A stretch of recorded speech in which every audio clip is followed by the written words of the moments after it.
Hi, I'm James Governor, co-founder of RedMonk, and we're here for another episode of Conversations with RedMonk, or RedMonk Conversations. Today, we've got a really interesting program. There's an issue that I've been looking at recently, compliance and policy management in terms of the systems we build, particularly how we do that. There are some different approaches that can be taken. One of those is GitOps, and so that's what we're talking about today. I've got two excellent guests from Red Hat to discuss these issues. We're looking at it very much from an issues perspective. There'll be a little bit of product talk.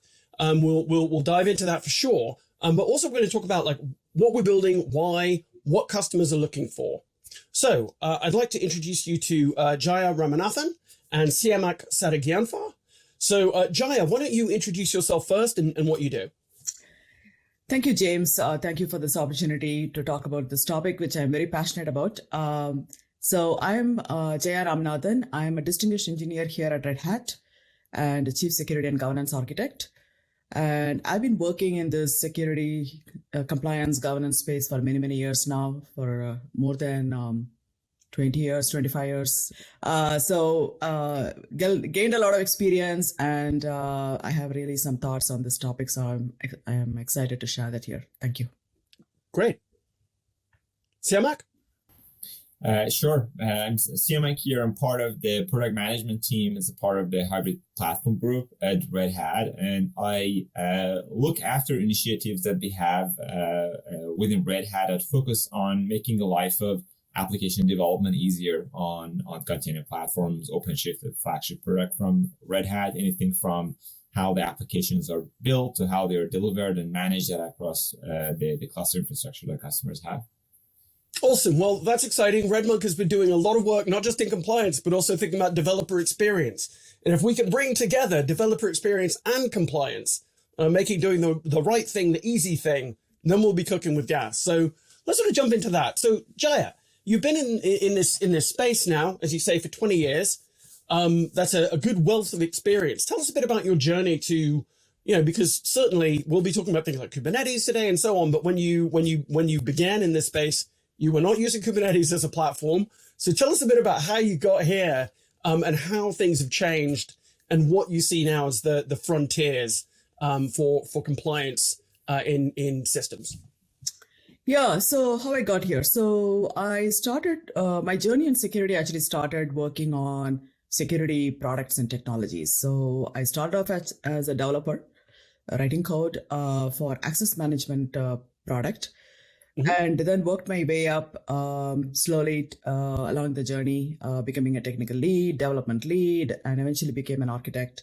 And so I worked on a wide variety of security products and technologies, including identity and access management, data loss prevention, auditing and reporting, compliance, et cetera, et cetera. So then as part of the journey, I worked with a lot of different customers to help them adopt our products to realize their security goals. And in that role, I also had a stint as a solution architect working with customers in a client-facing role.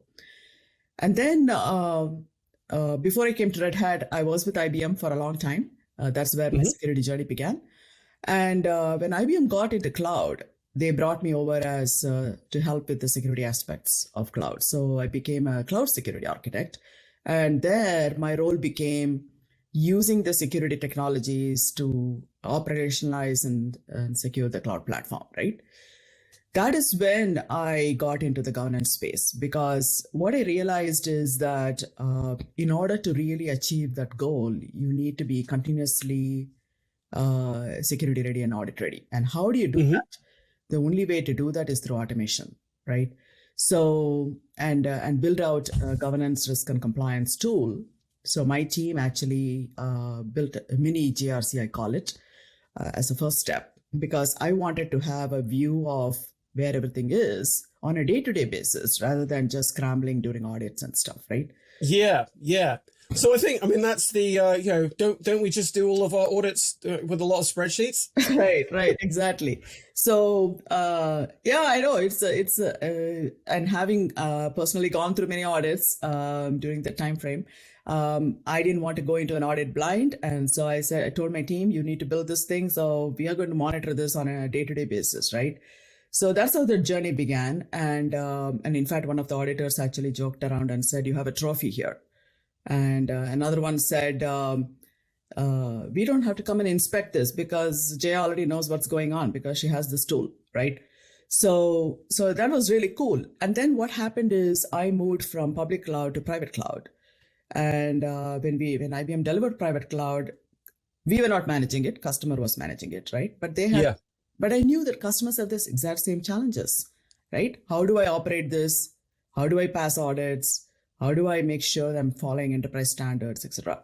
So then we said, okay, customers typically don't have just one cloud platform. They have multiple. We need to provide a tool to manage it. And that's how the multi-cloud manager was born. And then I said, why don't we add this GRC capability to that MCM? Because customers then have the tool, right? So then when we moved that MCM technology to Red Hat, that's when I joined Red Hat.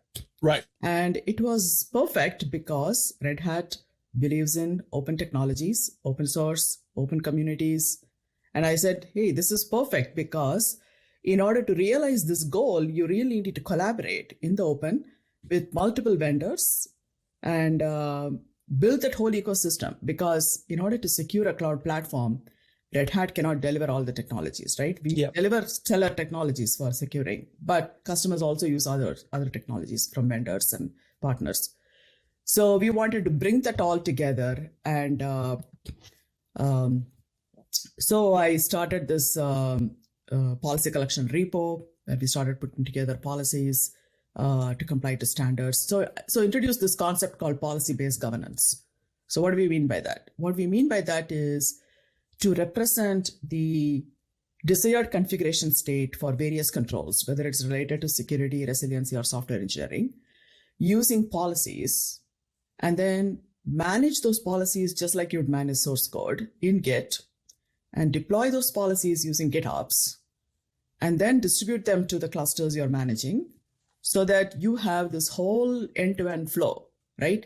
You have your SMEs who are experts in various controls actually reviewing, approving those policies. So they are already set to the correct standards, whether it's TLS 1.3 or enable encryption for your HCD database, whatever that is, right? So that is all done by the experts.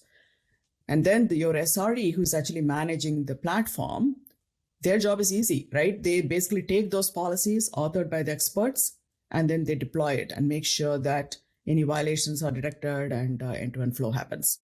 So Jaya, from a product perspective, what does this actually look like?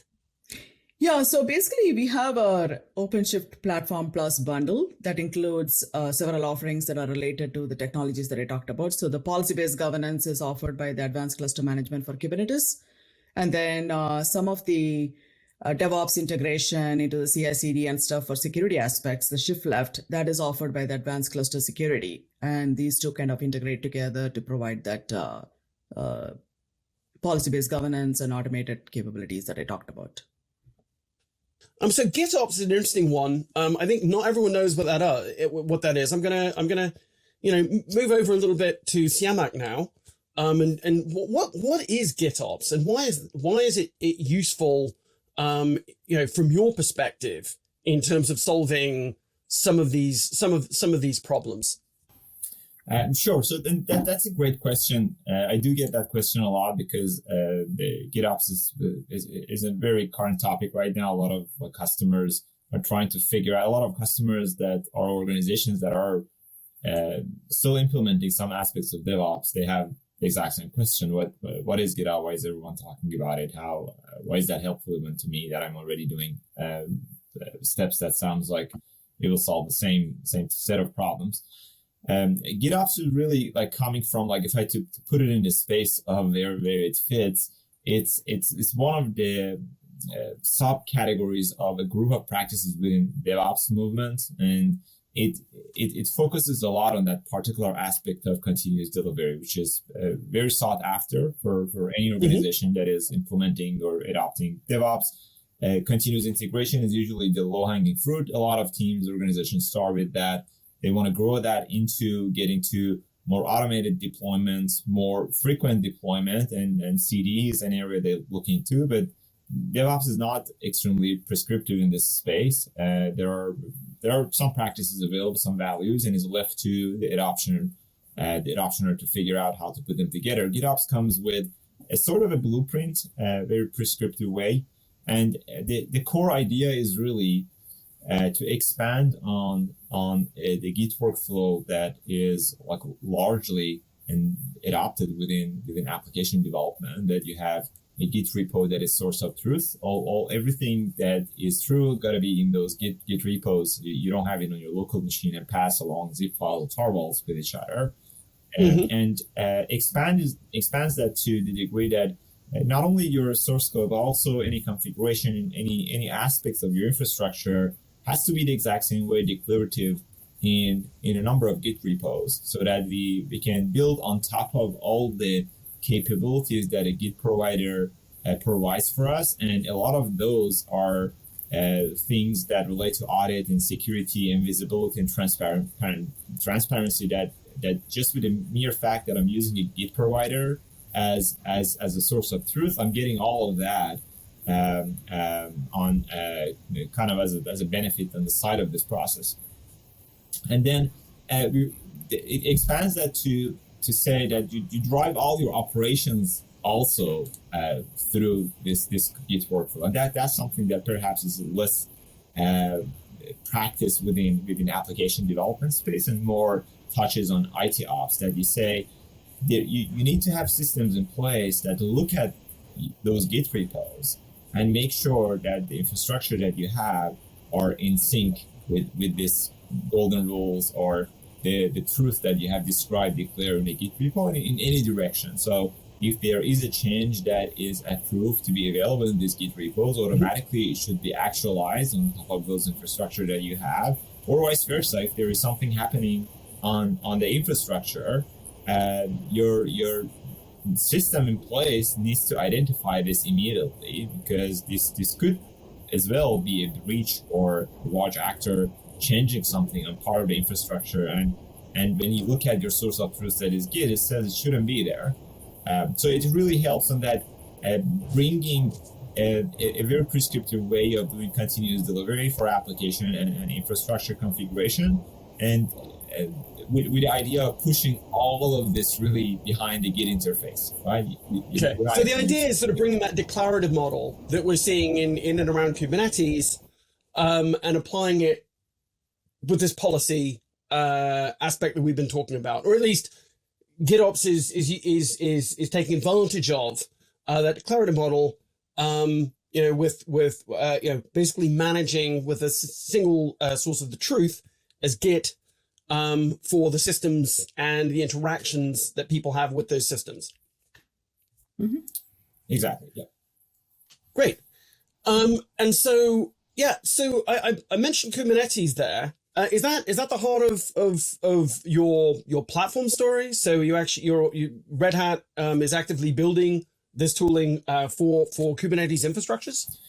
That's correct. Yeah. So like OpenShift is the platform that we build all these products on top, and Kubernetes becomes as the base of all these capabilities. That said, so Kubernetes has blurred the line a little bit. Like there was a time that when we said Kubernetes, we immediately meant containers, but that has changed over time, obviously, with things like libvirt and applying GitOps to virtual machines that are running on top of Kubernetes, or applying GitOps to cloud services that are running elsewhere as a SaaS, but is controlled through Kubernetes. So those concepts, as they come to Kubernetes, really expand the scope of GitOps conversation on top of Kubernetes as well. Okay. And so, I mean, I guess that's slightly, the broader notion of perhaps what the ecosystem is doing. Might be so worth mentioning. Obviously, you've got the Cloud Native Computing Foundation standardizing this, which brings us to this question of standards. I know that Jaya, you've got pretty strong views on the need for standardization in terms of policy and policy language and how it's implemented. So what are some of the standards that might be relevant and or important as we're able to, so that we can have an agreed language for policy? Yeah, so I think standards are important. Now, one thing I will say up front is I don't think there is going to be a single policy engine on the planet. So there will be multiple policy engines, right? So I know, for example, today, Gatekeeper/OPA, Kimono, these are all really, high in the list from a policy engine perspective in the open source community, right? But I'm sure there'll be others in the future. And then plus, you have all these existing security tooling, whether it is Falco, things like that, that also are using policies to some degree, right? So this is why from both the upstream community, which is the Open Cluster Management Project, where we are also open sourcing the technologies for multi-cluster management, we are focused on being able to integrate with multiple policy engines. Okay. Okay. That said, then the question is, how do I harvest the results of policy evaluations from these multiple policy engines and provide that unified view to the customer, and also let the customer assess how they stack up with various compliance standards, right? Whether it is SOC 2 or PCI or FISMA, etc. Right? So this is where I'm very actively involved in the Kubernetes policy workgroup. And one of the first things we standardize there is what we call policy report CR. So what that allows you to do is it allows these various policy engines to return results of policy evaluations in a standard manner. Okay. So, and based on that standard, then from a hub point of view, the multi-cluster management hub point of view, we are able to pull those results together and then externalize them in a standard manner. So that is one aspect. The second aspect is from a compliance point of view, we are also looking at the NIST OSCAL standard to see how we can translate these policy report results into the OSCAL format so that you can then provide a view of, for a particular compliance standard, how does this control stack up, right? So that then if a customer, for example, is the financial industry and they are interested in PCI, they will be able to now tell what technical controls do I have in place for PCI and what is the posture of those controls, and then monitor that and then generate alerts, etc., to action on that on a day-to-day basis. So that is the vision. So as part of the policy work group, we also published a policy management white paper last year and had a panel at KubeCon 2021, North America. It was very good, very well received. And now that paper is focused more on concepts and the overall architecture the customers have to put in place. Now we are taking it to the next level to see how we can build out this library of policies, right? And then provide the translation to OSCAL so that, customers can effectively realize the concepts in that white paper. Okay.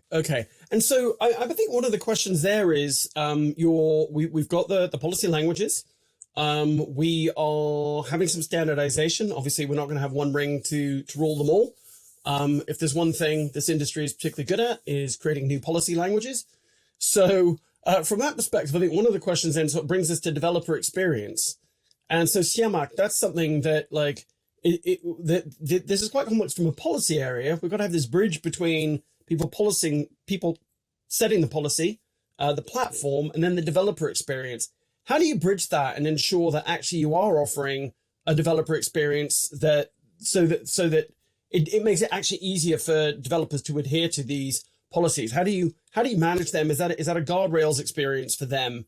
And how do you build that into the platform? So there are two aspects of user experience that comes to mind for me that we could explore here a little bit. One aspect of it is that it's important to keep in mind that for a developer, for an application development team, none of these areas are really interesting or seen as the core of their day job, right? The GitOps workflow or the policies of how security apply, because their job is really to create an application and write code and testing and all of that workflow. So anything deviating from that is really seen as a hinder, like wasted work, if you will.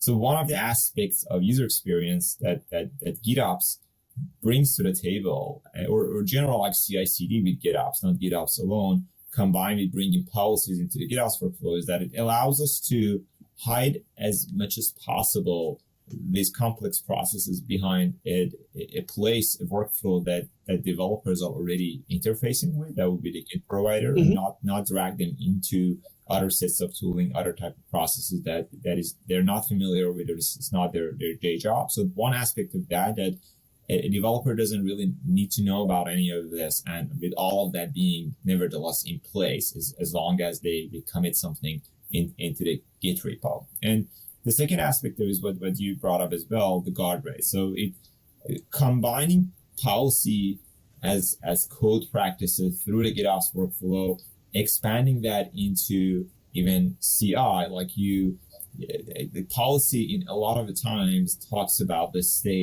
end state on your infrastructure, but that's obviously too late for a lot of the workflows that touches the developers. You want feedback much earlier, closer to when a developer is still dealing with that part of the code or application that interfaces with that policy, right? So it's also important to bring a lot of the integration into the CI process, like even before GitOps kicks in, so that some feedback is available. The same type of checks that happen through the policy might happen within the CI to give early feedback. For example, there shouldn't be any CVE of high profile severity in any of the dependencies. Right. You want that to know immediately after a check-in, not when something is deployed, right?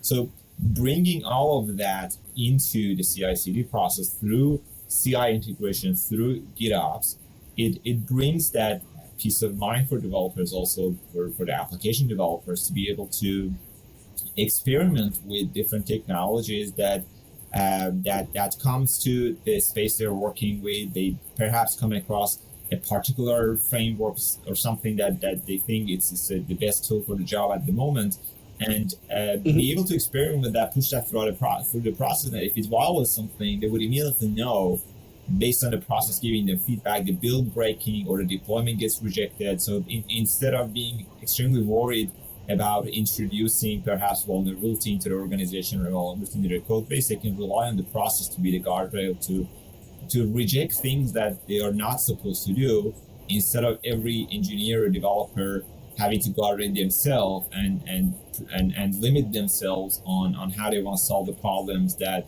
they have at their hand.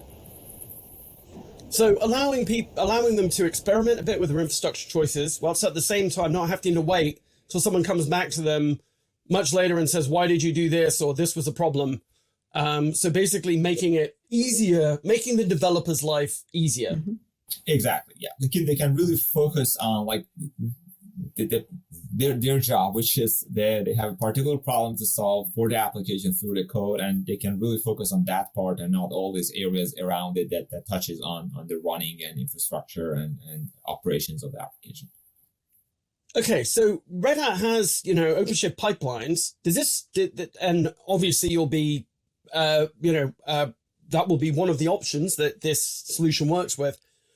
What about other pipeline platforms? I mean, obviously we've, Jenkins is out there. I'm hoping you're supporting that. What are the choices that I guess IBM and Red Hat customers are pretty diverse. What's the architecture there that allows you to support other pipelines that people might already have in place? So the idea, when on OpenShift, we are very embracing of the fact that the CI/CD or in general the application development tooling space, it's quite wide with a lot of opinions, and there are different solutions that fit different type of use cases for customers, and it's not day zero for any of the customers, that they always come with a bag of a lot of existing investments. So we are embracing that really, and make sure that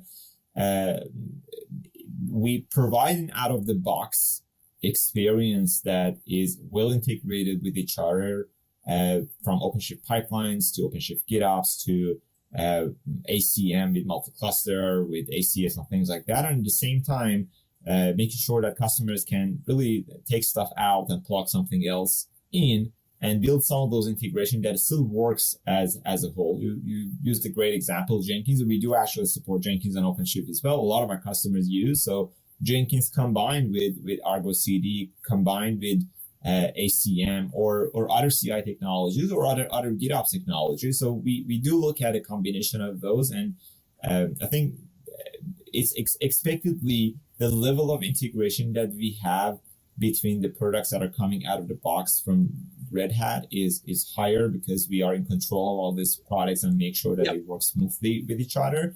But we constantly also make sure that it is possible to bring other products along the way, other technologies, and plug it into, which is the reality of most of the customers that we have. They have existing tools that they need to reuse. Absolutely.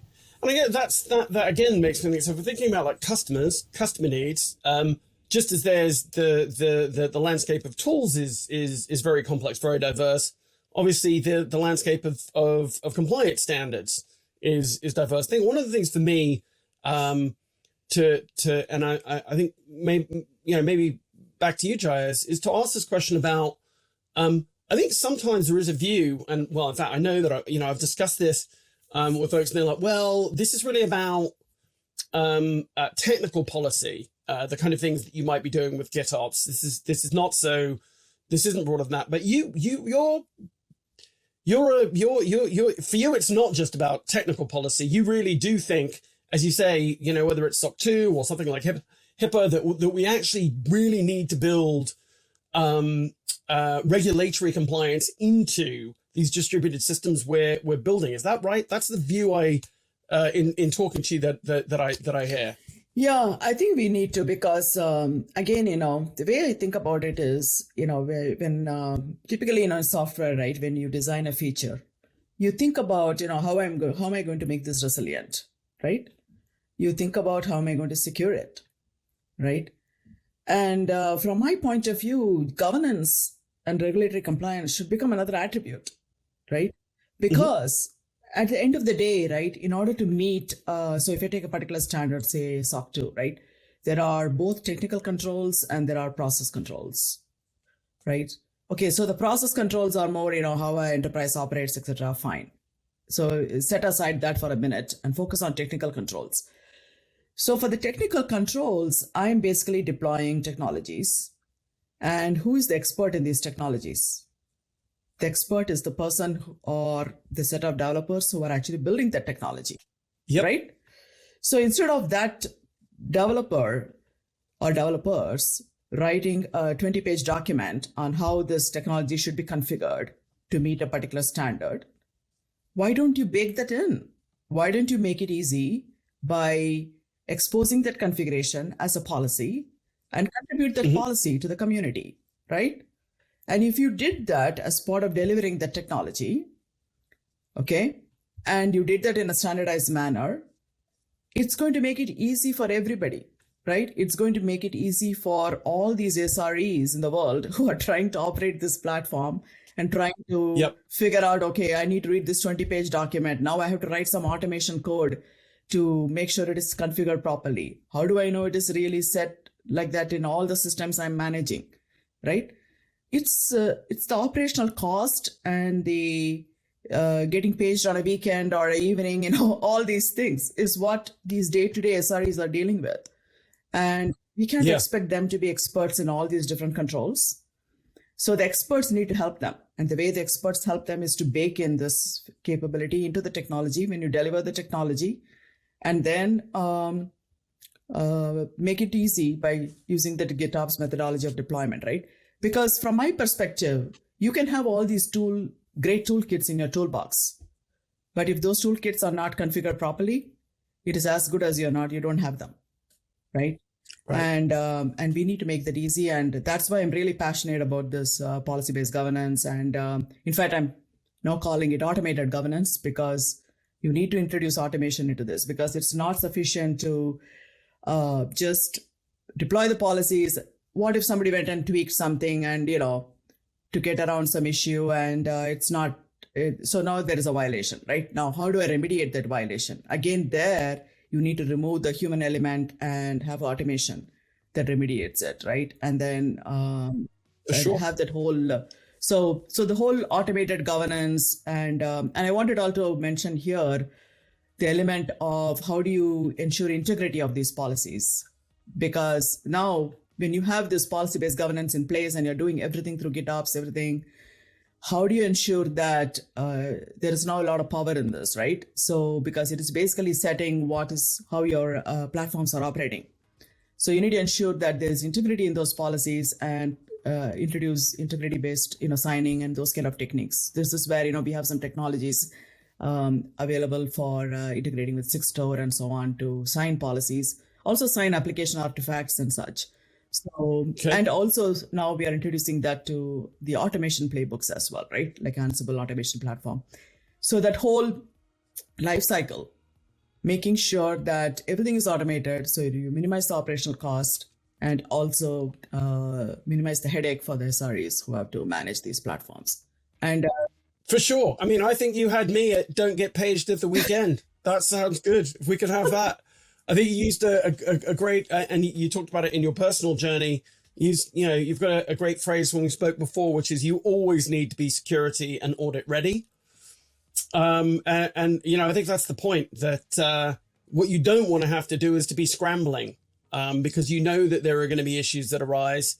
If you can take advantage of architecture to prevent us being in a position where we've done something that's out of policy, as Siamak said, and we are able to set policy and have a good conversation between the business and the people delivering the code, that's going to be excellent. So I think from my perspective in research, looking at guardrails, thinking about how we can make developers productive, as I say, make the right thing the easy thing, and then enabling the sort of compliance. These are really interesting directions. When GitOps was first thought of as a thing, I didn't think that I know that team wasn't thinking in these terms. So really interesting to see where you're taking the idea, where you're taking the concept. And yeah, I would just like to say thanks. Thanks very much for this conversation. Thanks, Jaya. Thanks, Siamak. And yeah, you're going to be seeing GitOps in a compliance environment near you soon. Thank you. Thank you, Dave.